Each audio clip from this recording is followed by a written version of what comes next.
Metro Manila. Hello, Dahil guys. sa parating na bagyo, kaya inihanda na ang mga pumping station, evacuation center, pati mga billboard. Nakatutok si Maki Pulido.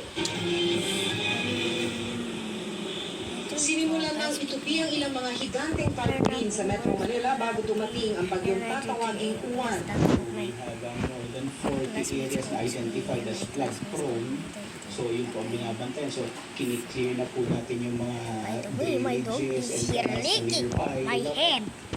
Maga pa lang, hindi pa gumawa po. Nakaiba dito sa alis. Wala nang sa alis. See that? Ito yung mga responder See that? hirapan ng pumasya. That's not all. That's not all. Ha. Nakasetup na ang That's evacuation not tents all. at nakastandby ang lulutuin para sa mga evacuee.